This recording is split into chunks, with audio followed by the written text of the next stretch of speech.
Buenos días, Marino. Buenos días.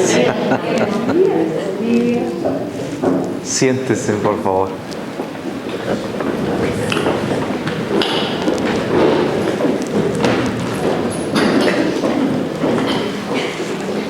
Primero, le doy gracias a Dios por reunirnos en esta mañana.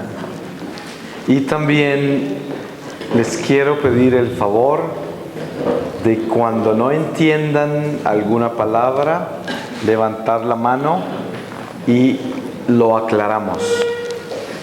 Voy a pedirle al Señor su santa palabra, para que en esta palabra podamos comenzar esta reflexión de la mañana. Y voy a leerles de San Lucas,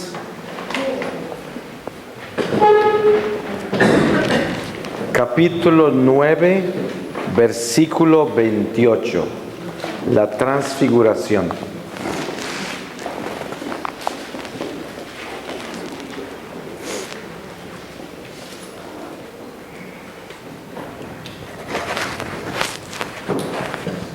Uns 8 dias depois destas palavras, levando consigo Pedro, João e Tiago, Jesus subiu ao monte para orar.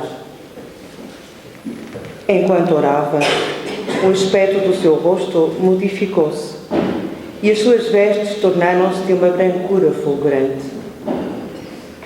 E 2 homens conversavam com ele, Moisés e Elias, os quais, aparecendo rodeados de glória, falavam da sua morte, que ia acontecer em Jerusalém.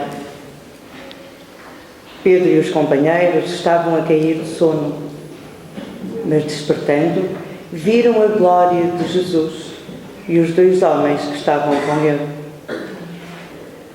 Quando eles iam separar-se de Jesus, Pedro disse-lhe: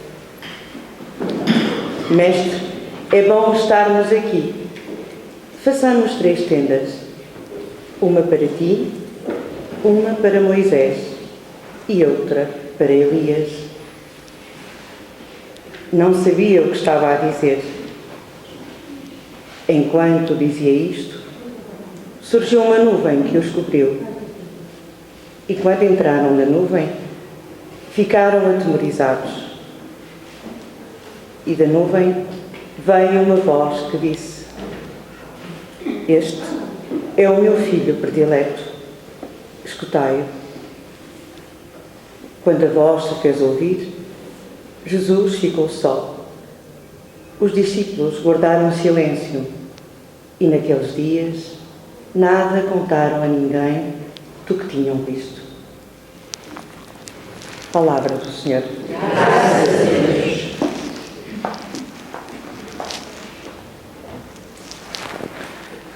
En esta mañana yo quiero hacer una reflexión sobre la presencia de Jesús resucitado y el misterio de por qué los apóstoles y las mujeres santas de Jerusalén no reconocían a Jesús resucitado, si era el mismo Jesús y tenía el mismo cuerpo, porque Él les mostró que tenía el mismo cuerpo, que no era un fantasma, y comió con ellos después de resucitado.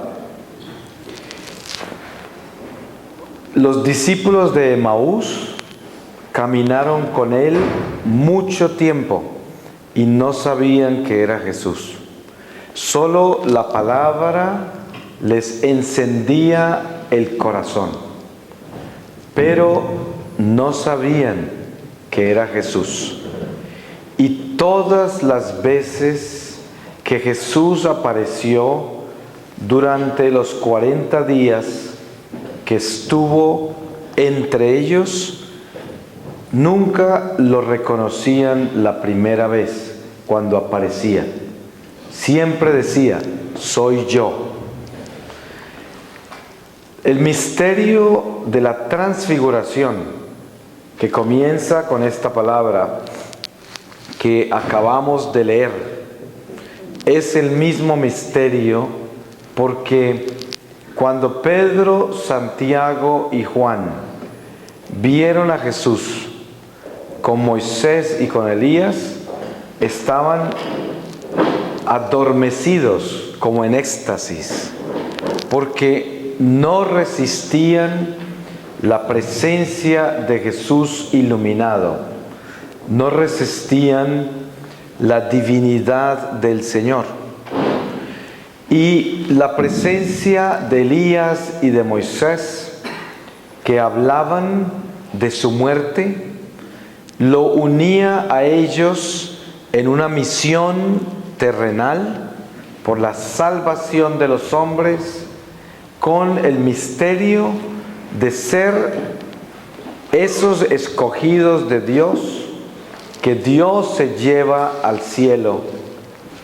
Hay un misterio con Elías y Moisés. Elías, como Enoc, fueron llevados al cielo con su cuerpo. Moisés es un misterio más grande, porque en la carta de San Judas dice que San Miguel Arcángel y el diablo estaban peleando el cuerpo de Moisés. Y San Miguel Arcángel solamente le dijo a Satanás: que Dios te reprenda, porque Satanás quería robarse el cuerpo de Moisés para que los hijos de Dios en el desierto lo adoraran. Porque Satanás sabía que los judíos que vivieron en el exilio en Egipto por tantos siglos se habían convertido en idólatras, y cualquier cosa los llevaba a la idolatría. Y Moisés hubiese sido la más grande tentación para adorarlo, porque era el gran profeta. Pero Dios se llevó el cuerpo de Moisés. Nunca lo encontraron, nunca se encontró. A San Judas se le reveló el misterio de dónde estaba el cuerpo de Moisés. Y por eso él escribe que San Miguel y el diablo pelearon por el cuerpo de Moisés. Al encontrarnos nosotros con el misterio de la transfiguración, nos encontramos con el misterio de Cristo en la resurrección, que tampoco podían reconocerlo. María Magdalena piensa que es el jardinero, el hortelano. Lo confunde con otro. Los apóstoles, cuando están reunidos en el cuarto de arriba en Jerusalén, orando, y Jesús entra por una puerta cerrada, piensan que es como un fantasma, como alguien que es espíritu, no un cuerpo humano. Y Él les tiene que educar y decir que es Él, que no teman, que es Él. Este misterio es la continuación de Jesús vivo entre nosotros, a quien ya no reconocemos, pero está entre nosotros. Ese Jesús es el mismo Jesús que llamó a San Pablo en el camino a Damasco y se le apareció, y decían que era una luz y una voz. Pero luego San Pablo escribe que a él lo llevaron al cielo. Él habla de un hombre que no sabe si en el cuerpo o en el alma, fue llevado al cielo. Pero él se refiere a sí mismo. Luego, él habla de que Jesús se le apareció a él. Dice San Pablo con mucha claridad: a través de los siglos, en 2000 años de cristianismo, Jesús continúa apareciéndosele a los hijos de Dios. Y muchas veces Jesús se aparece a personas que no son cristianas. Yo conozco testimonios de musulmanes, hindúes, budistas, judíos, a quien el Señor Jesús se les ha aparecido. Hoy vivimos el misterio de esa transfiguración de Jesús resucitado. Jesús continúa entre nosotros y Jesús habla a través de nosotros.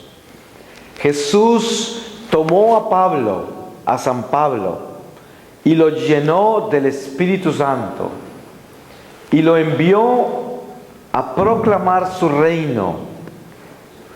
Cuando Pablo fue a Jerusalén a predicar, fue la purificación más grande de su apostolado, porque fue a predicarle a cristianos a los cuales él había ayudado a matarles, a asesinarles a su propia familia. Y estaba allí hablándoles de Cristo. Por eso Jesús le dijo a Ananías, el anciano que le impuso manos a San Pablo, le dijo: ve, porque él tiene que sufrir mucho por mí. Ese sufrimiento de San Pablo era la contradicción de lo que es el reino de Dios entre los hombres. Siempre una contradicción. Por eso trae división. Porque el hombre no espera que las cosas de Dios sean tan absurdas, tan contradictorias. Pablo, el hombre que mata cristianos, el hombre que persigue la iglesia, y a él lo llama el Señor y lo envía a predicarle también a los mismos cristianos que él ayudó a matar a su familia, también a los gentiles, porque él es el apóstol de los gentiles. Pero él tuvo que ir a Jerusalén a predicar allí y a presentarse ante los apóstoles. El misterio de Jesús presente entre nosotros después de la resurrección es un misterio de fe. El hombre tiene que saber, como cristiano, que Jesús está entre nosotros.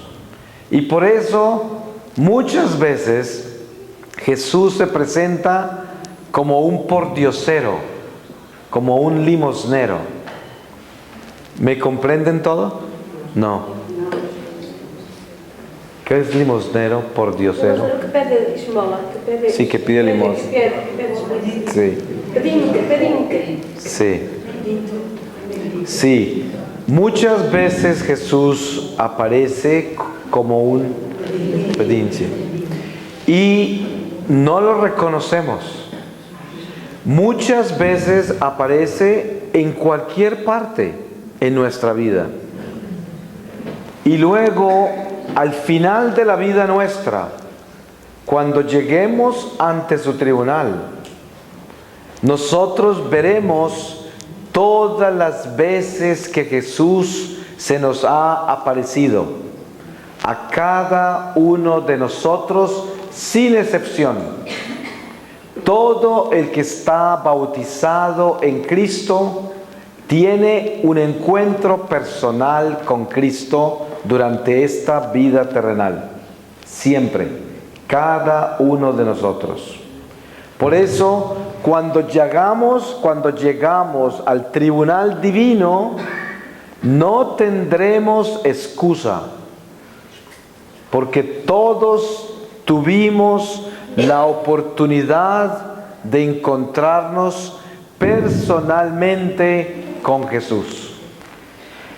Muchas veces un niño, una crianza pequeña, nos habla y nos habla con autoridad espiritual, y nos dice cosas así, con mucha seriedad, y nosotros quedamos impactados.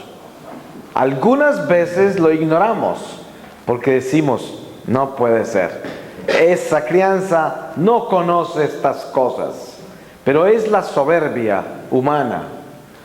Pero cuando el corazón es dócil y humilde, uno escucha y dice, esta crianza está hablando a través del Espíritu Santo.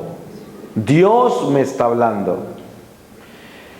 Este sentido de Cristo vivo entre nosotros es la promesa del Señor que dice, estaré con ustedes todos los días, hasta que regrese, todos los días. Hay personas que piensan que Dios no los escucha y dicen, ¿por qué será que el Señor no responde a mis oraciones? ¿Será que el Señor no me escucha? Este es un tipo de rebelión, es un tipo de insolencia, de soberbia. Porque cuando una criatura piensa que el Creador no la escucha, es porque esa criatura está disgustada con Dios. Tiene una actitud con Dios. El sentido de la vida espiritual en Dios descansa en la sabiduría de que Dios es infinitamente misericordioso y Dios siempre escucha a sus hijos, siempre. Pero no todas las oraciones son concedidas, porque gran parte de nuestras oraciones en las cuales le pedimos a Dios ayuda, casi todas no son convenientes para nuestra salvación eterna. Muchas veces las tenemos justificadas, porque una madre joven tiene cáncer y la madre joven tiene 4 crianzas y uno dice, no puede morirse, no puede, tiene 4 crianzas, es muy joven, las crianzas la necesitan. Pero no es verdad, porque las crianzas son de Dios, no de esa madre. Si Dios quiere llevarse esa madre, se la lleva. Y si la pedagogía de Dios con esas crianzas es que esas crianzas crezcan sin madre, esa es la voluntad de Dios. Cuando usted lee la vida de los santos, encuentra misterios. El Papa Juan Pablo II, muy pronto en su vida, perdió toda su familia y quedó solo. Dios lo estaba preparando para ser el padre de toda la iglesia. Y lo preparó, le preparó su alma para que viviera solo, y viviendo solo, tomó como padre a Dios. Y por eso pudo ser padre de todos, porque tenía como padre a Dios. El misterio de la vida es que nosotros tenemos que espiritualizarnos. La espiritualidad es Dios siempre tiene la razón. Esa es la espiritualidad. La espiritualidad es el primer mandamiento. Nosotros debemos meditar profundamente en el primer mandamiento, leerlo bien, meditarlo bien, descubrir cuánto vivimos del primer mandamiento. Si el primer mandamiento dice: amarás al Señor tu Dios con todas las fuerzas de tu alma, de tu mente, de tu corazón, con todo tu ser, sobre todas las cosas. Eso quiere decir también sobre mí mismo, sobre todas las cosas, sobre todos los acontecimientos y circunstancias de nuestra vida. Dios está por encima de todo. Si esto se vive con fidelidad, seremos libres, porque viviremos en la divina voluntad de Dios. Siempre sabremos que si Dios lo quiere, es porque es perfecto. Aunque a mí no me parezca, porque la gran mayoría de los acontecimientos humanos, de las circunstancias humanas, son contrarias a nuestras apetencias, a nuestras expectativas. La vida, cuando la vivimos en Dios, nos trae muchas sorpresas y muchas dificultades, porque tenemos que renunciar a muchas cosas, y descubrimos que para ser hijos de Dios tenemos que escoger lo espiritual y dejar lo terrenal. Yo tengo planes, grandes planes. Y los planes que yo tengo no necesariamente son los planes de Dios. Por eso, cuando yo me levanto por la mañana, ¿me entienden todo? ¿Sí? Cuando yo me levanto por la mañana y tengo como intención el irme a visitar a un amigo, a mi mamá, a cualquier persona, y me enfermo y no puedo. Una persona puede pensar que el diablo no quiere que yo llegue donde mi mamá. Es una alternativa. El otro: no pude llegar donde mi mamá. Otro: seguramente mi mamá no quiere que yo vaya. Y hay muchas formas de concebir los obstáculos de la vida. Estoy dando un ejemplo elemental, pero ese ejemplo es para todo. Hay muchas formas de interpretar los obstáculos de la vida, pero la única forma santa de interpretar los obstáculos de la vida es en la voluntad de Dios.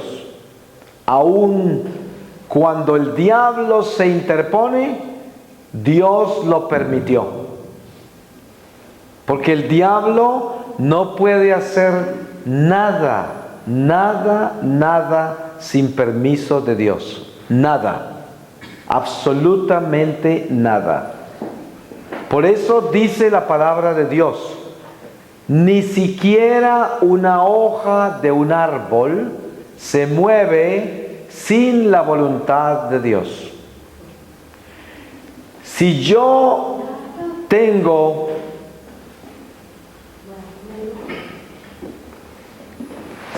soy tentado, Dios lo permite. Dios no nos tienta. Dios no es tentado ni tienta a nadie. Pero Dios permite que seamos tentados. ¿En qué forma?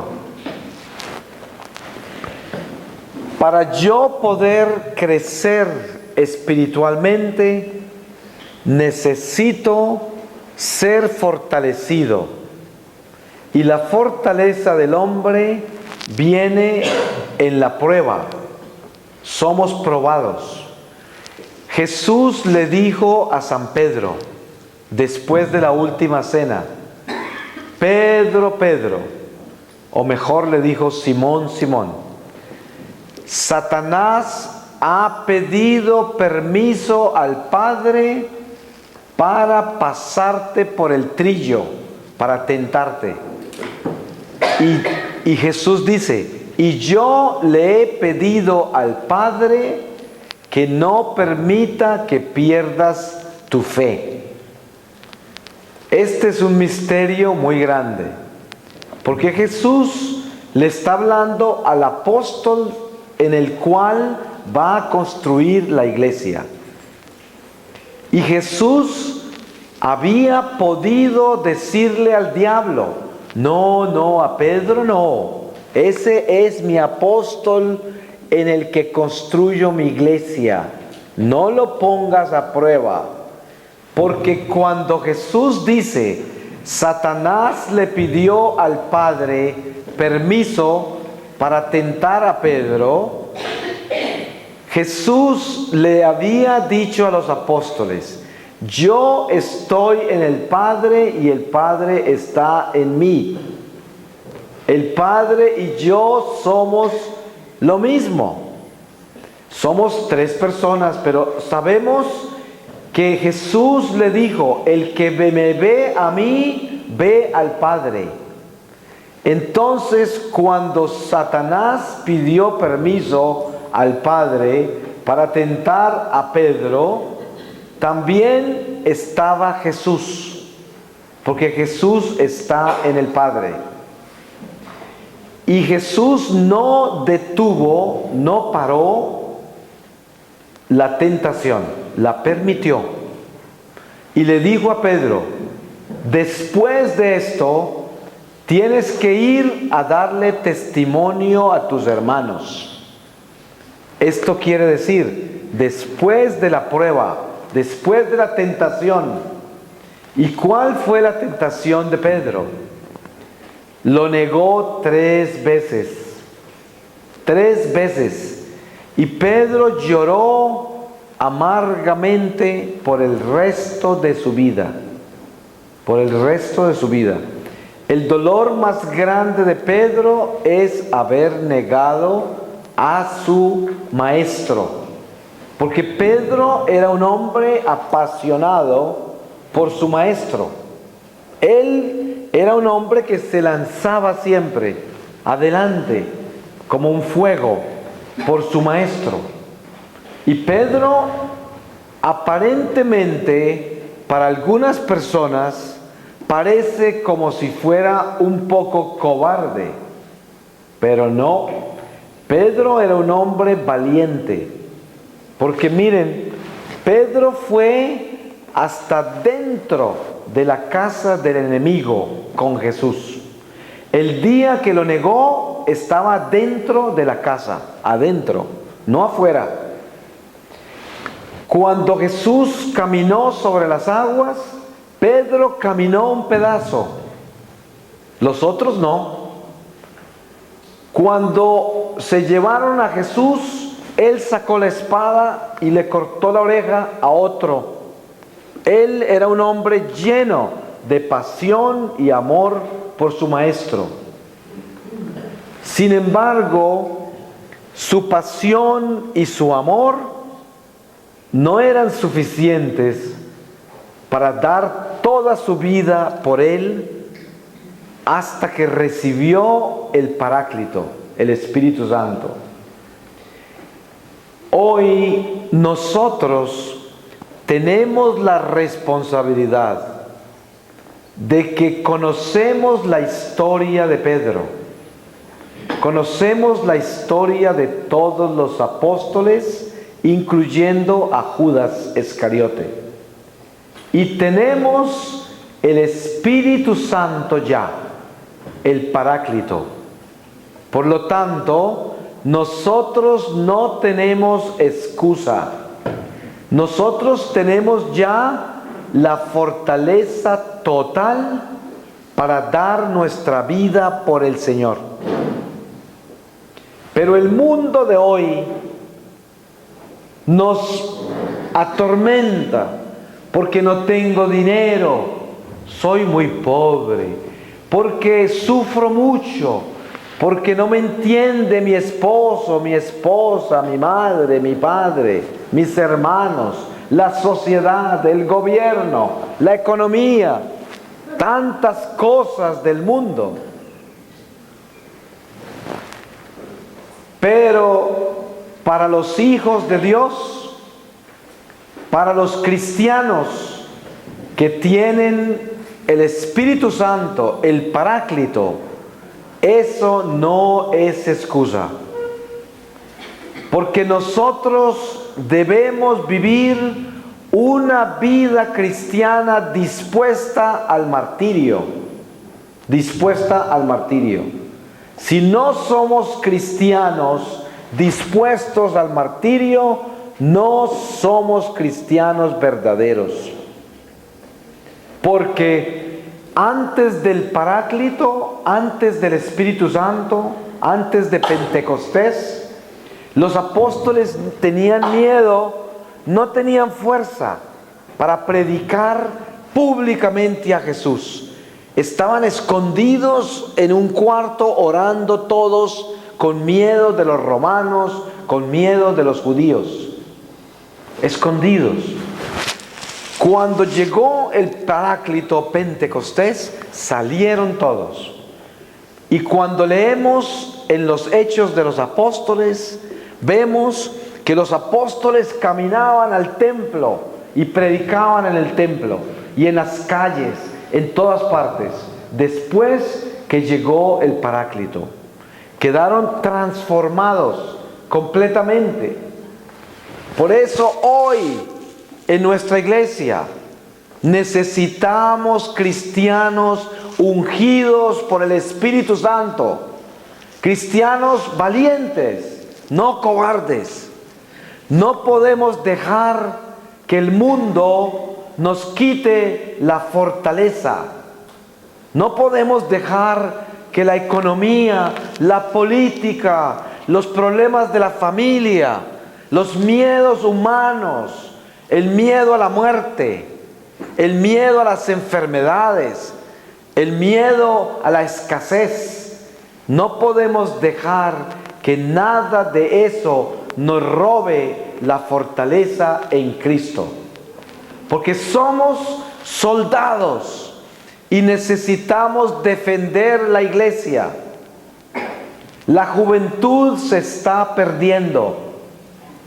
¿Por qué? Porque tiene padres de familia que son cobardes, llenos de miedo y llenos de vicios, llenos de toda clase de incertidumbre, de dudas, de falta de fe. Y los hijos no tienen a dónde mirar. No tienen una columna de luz que los inspire. Hoy los adolescentes reciben el ataque más horrible de Satanás como nunca antes en la historia de la humanidad, nunca antes. Los adolescentes hoy son las víctimas más grandes de los tiempos y nosotros somos responsables de ellos. ¿Quién más? ¿Quién más? Si nosotros somos los que llevamos el poder de Cristo en nosotros.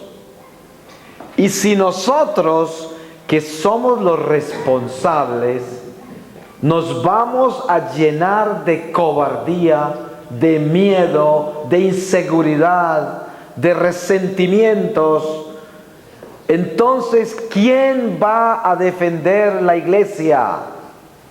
Esos adolescentes van a terminar fuera de la iglesia.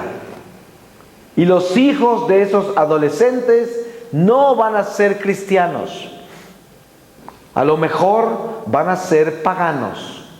Porque hoy la alternativa de este mundo es las filosofías paganas. El budismo, el sintoísmo, el taoísmo, la cientología, el control mental. Esa es la religión de este mundo. Es como un abismo. Es como la muerte.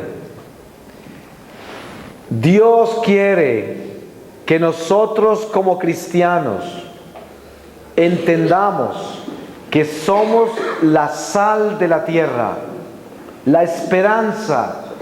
Cada uno de nosotros somos la esperanza de la iglesia. Somos la sal de la tierra.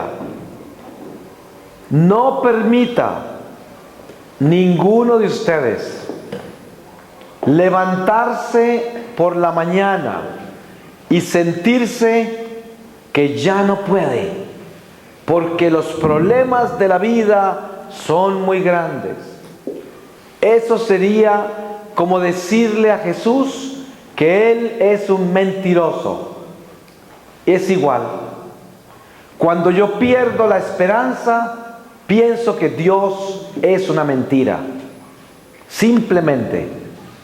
Porque si yo creo que Dios es verdad, si yo creo que Cristo está vivo, si yo creo que estoy bautizado y que tengo el poder del Espíritu Santo, ¿por qué voy a permitir que el miedo, la depresión, la angustia, la economía, la política, los conflictos, las tribulaciones vayan a cambiar mi corazón? ¿Por qué? No puedo, no puedo. Un soldado verdadero no puede asustarse en la batalla, no puede tener miedo. Sí, hay momentos difíciles, hay momentos de miedo y de inseguridad, pero por eso están los sacramentos, por eso está la oración. Cuando tengamos miedo, inseguridad, incertidumbre, nos arrodillamos. ¿Cómo se dice? Exacto. Y le pedimos a Dios: Señor, quítame este miedo, esta inseguridad. Y no podemos levantarnos hasta que el miedo se vaya. Un soldado no puede caminar con miedo, porque lo mata el enemigo. Entonces, cuando tengamos resentimiento, miedo, angustia, inseguridad, hay que orar, orar y orar, hacer ayuno, penitencia, hasta que el miedo se vaya. No puede permitir vivir con miedo. El miedo no viene de Dios. El miedo es la presencia del espíritu de Satanás. Por eso hay que exorcizarlo del corazón. Si tiene que quedarse 40 días en ayuno, quédese 40 días en ayuno hasta que el miedo se vaya. porque es mejor morirse de hambre que vivir con el diablo. ¿Sí? El Señor quiere que nosotros no tengamos miedo, para que podamos ser soldados valientes y podamos defender la iglesia. Siempre, cada vez que aparece un ángel de Dios, cada vez que apareció Jesús a los apóstoles después de la resurrección, siempre dijo: no tengan miedo, soy yo. Y el ángel del Señor siempre dice: no temas, soy un ángel de Dios. La primer palabra de todo lo que viene de Dios es: no tema, no tema. Entonces nosotros debemos llevar como bandera en nuestra vida: no temáis, sin miedo, no temor. Tenemos que ser valientes y tenemos que defender nuestra iglesia. Tenemos que defender la juventud, los ancianos, las familias. Tenemos que ser luz en la tierra, esperanza, gozo, a pesar de las dificultades. Que no tengo dinero, no importa, tengo gozo. Esta no es mi casa, la tierra es pasajera. No tengo empleo, no importa, sufriré. Se murió una persona querida, no importa, se fue con Dios, se fue primero que yo. Todo debe darnos a nosotros esperanza, alegría. No podemos andar así, con un rostro amargo, porque no tengo dinero, porque pasó por la tribulación, por las pruebas. No, el soldado de Dios debe tener un rostro amable, lleno de vida en la tribulación, porque esa es la esperanza. Es Jesús durmiendo en la barca en medio de la tormenta. Y cuando lo despiertan, ¿qué dice Jesús? Hombres de poca fe. Eso les dice. Yo estaba durmiendo tranquilo porque no había peligro. Por eso, entonces, pidámosle a Dios que nos dé la fortaleza para saber que el Espíritu Santo está vivo en nosotros y que tenemos el poder más grande de todos. Si Dios está con nosotros, ¿quién contra nosotros? Nada, como dice San Pablo, ni potestades, ni principados, nada puede contra nosotros. Pero tenemos que creer en Dios y tenemos que aceptar a Dios como nuestra verdadera fortaleza.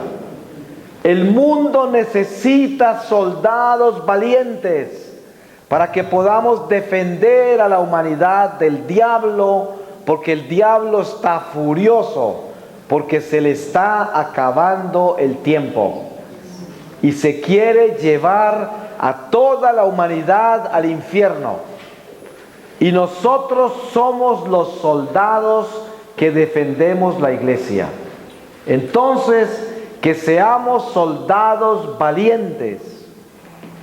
Voy a pedirle al Señor su santa palabra, para que en esta palabra podamos sellar este momento y protegerlo del demonio.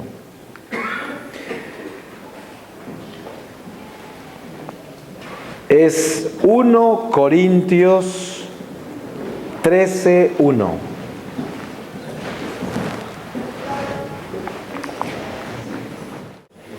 Sí. Eu quero me perdoar. Ainda que eu fale as línguas dos homens e dos anjos, se não tiver amor, sou como um bronze que ressoa ou um símbolo que retine. Ainda que eu tenha o dom da profecia e conheça todos os mistérios e toda a ciência. Ainda que eu tenha tão grande fé que transporte montanhas, se não tiver amor, nada sou.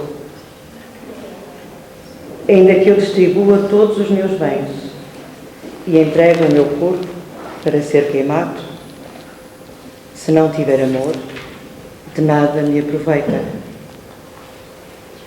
O amor é paciente, o amor é prestável, não é invejoso, não é arrogante nem orgulhoso, nada faz de inconveniente, não procura o seu próprio interesse, não se irrita nem guarda ressentimento, não se alegra com a injustiça, nem rejubila com a verdade.